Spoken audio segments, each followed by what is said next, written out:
नमस्कार, आप देख रहे हैं 4 PM महाराष्ट्र। मैं हूं आपके साथ सिमरन। महाराष्ट्र का सियासी पारा 7वें आसमान पे है। इसी बीच वंदे मातरम पे देश भर में चर्चाओं का बाजार गर्म है। नेताओं की लगातार प्रतिक्रिया सामने आ रही है। पक्ष विपक्ष आमने सामने है। वहीं यूपी के मुख्यमंत्री योगी आदित्यनाथ ने ऐसा बयान दिया है जिसको लेकर सियासी बहस छिड़ गई है।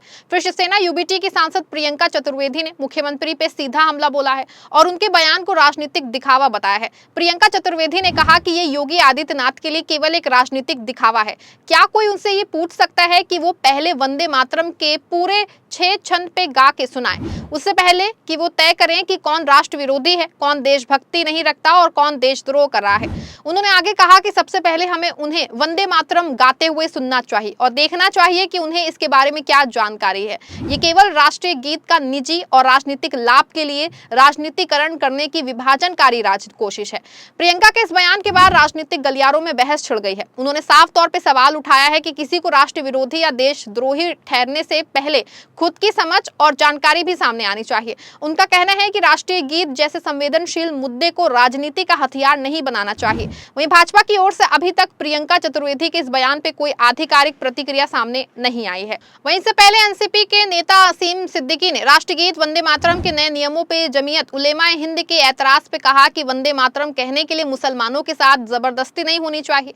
ये एक जनतंत्र देश है, आप किसी भी नागरिक को जबरदस्ती कुछ पढ़ने के लिए मजबूर नहीं कर सकते। राष्ट्रगान तो सभी पढ़ते हैं, लेकिन कुछ ऐसी चीजें जो मुसलमानों के एक खुदा होने के वजूद से टकराए या उसे चुनौती दे। मुसलमान एक ही खुदा को मानता है और उसके सामने ही सिर झुकाता है। उन्होंने कहा कि कोई इस तरह का वाकया जो अल्लाह के अलावा किसी और के सामने झुकने के लिए प्रेरित करे, वो मुसलमान मंजूर नहीं करेगा। मैं मुसलमानों से यही अपील करूंगी कि इसे कोई बड़ा मुद्दा ना बनाए। जो गाना चाहता है वो गाए, लेकिन किसी के साथ जबरदस्ती नहीं होनी चाहिए। मुसलमान खड़े होकर सम्मान कर सकता है। दरअसल हाल ही के दिनों में वंदे मातरम और राष्ट्रभक्ति को लेकर कई बयान सामने आए हैं, जिस पे अलग अलग दलों की ओर से प्रतिक्रिया दी जा रही है। विपक्ष का आरोप है कि इस तरह के मुद्दों को जानबूझ करके उछाला जाता है ताकि असली मुद्दों से ध्यान भटकाया जा सके। दरअसल दोस्तों, वंदे मातरम पे सियासत बहस जो है वो देश भर में हो रही है। हाल ही के दिनों में इसे एक राष्ट्रगीत को लेकर के बहुत बहस छिड़ गई।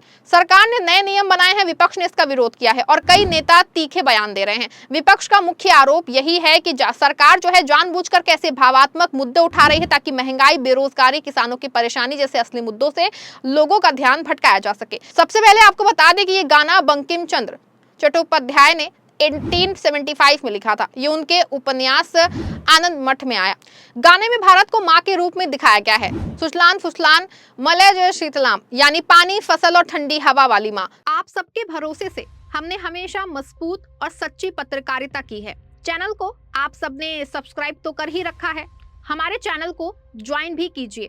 हमारे चैनल के मेन पेज पे जाइए, जहां सब्सक्राइब लिखा होता है ठीक उसी के बगल में आपको ज्वाइन का विकल्प दिखेगा। ज्वाइन बटन पे क्लिक करके पेमेंट प्रोसेस पूरा होते ही आप हमारे सफर का मजबूत हिस्सा बन जाएंगे। कुछ 6 छंद हैं। पहले 2 छंद बहुत सरल और देशभक्ति से भरे हैं, जो प्रकृति और मातृभूमि की तारीफ करते हैं। बाद के छंदों में दुर्गा, लक्ष्मी जैसी देवियों का जिक्र है, जो कुछ लोगों को धार्मिक लगता है। स्वतंत्रता संग्राम में ये गाना बहुत बड़ा हथियार बना। लोग सड़कों पे गाते थे, अंग्रेज डरते थे। 1905 के बंगाल विभाजन के समय लाखों लोग इसे गा के विरोध करते थे। बता दूं आपको कि 1937 में कांग्रेस की बैठक हुई। उस समय जो है कुछ मुस्लिम नेताओं ने कहा कि बाद के छंद देवी पूजा जैसे लगते हैं, जो उनके विश्वास से मेल नहीं खाते। इसीलिए कांग्रेस ने फैसला किया कि सिर्फ पहले 2 छंद ही सरकारी या राष्ट्रीय कार्यक्रमों में गाए जाएंगे। महात्मा गांधी, नेहरू, पटेल सबने इसे मंजूर किया। रविंद्रनाथ टैगोर ने भी कहा कि पूरा गाना गाने से कुछ लोग असहज हो सकते हैं, इसीलिए शुरुआती हिस्सा काफी है। 1950 में संविधान सभा ने वंदे मातरम को राष्ट्रगीत का दर्जा दिया, लेकिन सिर्फ पहले 2 छंदों वाला संस्करण जनगण मन राष्ट्रगान बना। दोनों को बराबर सम्मान मिला। अब बात करें हालिया घटना की, जिसके बाद चर्चा और गंभीर हुई, तो आपको बता दूं कि वंदे मातरम के 1950 साल पूरे हो गए हैं। दिसंबर 2025 में संसद में खास बहस हुई। प्रधानमंत्री नरेंद्र मोदी ने कहा कि 1937 में कांग्रेस ने मुस्लिम लीग के दबाव में गाने को काट दिया। इससे देश में विभाजन के बीज बोए गए। उन्होंने कहा कि पूरा गाना ही असली राष्ट्रभक्ति है। अमित शाह ने भी राज्यसभा में यही बात कही। सरकार का कहना है कि अब पुरानी गलती सुधारनी है। फिर फरवरी 2026 में गृह मंत्रालय ने नया आदेश आदेश जारी किया। इसमें कहा गया कि सरकारी कार्यक्रमों, स्कूलों, राष्ट्रपति के कार्यक्रमों, पद्मश्री अवार्ड समारोह, झंडा फहराने पे अब पूरा 6 छंद वाला वंदे मातरम गाना या बजाना जरूरी है। ये 3 मिनट 10 सेकंड लंबा होगा। जनगण मन से पहले बजाया जाएगा। सभी को खड़े होकर सम्मान देना होगा। स्कूलों में सुबह इसे गाने के बाद पढ़ाई शुरू हो सकती है। सिनेमा हॉल में बस सकता है, लेकिन खड़े होना जरूरी नहीं। प्राइवेट जगहों पे लागू नहीं। सरकार कह रही है कि इससे राष्ट्रगीत का पूरा सम्मान होगा और युवाओं को सही इतिहास पता चलेगा। इस आदेश के बाद विवाद भड़क गया। विपक्ष ने कहा कि सरकार इतिहास बदल रही है।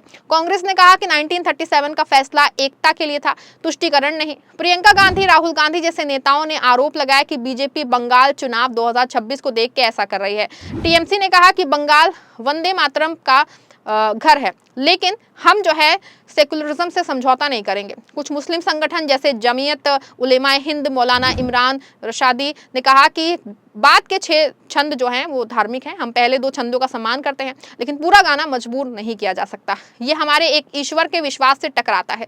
उत्तर प्रदेश के सीएम योगी आदित्यनाथ ने विधानसभा में बहुत सख्त बयान दिया। उन्होंने कहा कि जो वंदे मातरम का विरोध करेगा या अपमान करेगा, उसे कान पकड़ के पार्टी से बाहर फेंक देना चाहिए। ये देशद्रोह जैसा है। उन्होंने कहा कि बाबर की कब्र में सजदा करते हैं, लेकिन वंदे मातरम नहीं गाते। ऐसे लोगों को भारत में रहने का हक नहीं है। बीजेपी के अन्य नेता भी कह रहे हैं कि राष्ट्रभक्ति में कोई समझौता नहीं। विपक्ष का कहना है कि ये सब राजनीतिक है। असली मुद्दे जैसे महंगाई, बेरोजगारी, किसान आंदोलन, युवाओं की नौकरियां पीछे छूट गए हैं। सरकार ऐसे मुद्दों से ध्यान हटाना चाहती है। कांग्रेस ने कहा कि मोदी जी इतिहास को तोड़ मरोड़ रहे हैं। गांधी, नेहरू, बोस सबने मिलकर 1937 में फैसला लिया था। अब बीजेपी हिंदू मुस्लिम विभाजन कर रही है। अजुद्दीन ओवैसी जैसे नेताओं ने कहा कि संविधान अभिव्यक्ति की आजादी देता है, मजबूरी नहीं। ये विवाद सिर्फ राजनीतिक नहीं रहा, सोशल मीडिया पे वायरल हो गए, जहां लोग बहस कर रहे हैं। कुछ स्कूलों में बच्चे कंफ्यूज हो गए। इतिहासकार कहते हैं कि वंदे मातरम आजादी का गाना है, लेकिन जब इसे मजबूरी बनाया जाता है तो भावनाएं आहत होती हैं। संविधान भारत को सेक्युलर देश कहता है, सब धर्मों का सम्मान। कोई किसी को ऐसा गाना नहीं गा सकता जो उसके विश्वास के खिलाफ लगे, लेकिन सरकार कहती है कि ये सम्मान है, मजबूरी नहीं। ये मुद्दा बताता है कि हमारे देश में इतिहास और प्रतीकों को लेकर कितनी संवेदनशीलता है। 1937 का फैसला एकता के लिए था। 1950 में संविधान ने इसे राष्ट्रगीत बनाया।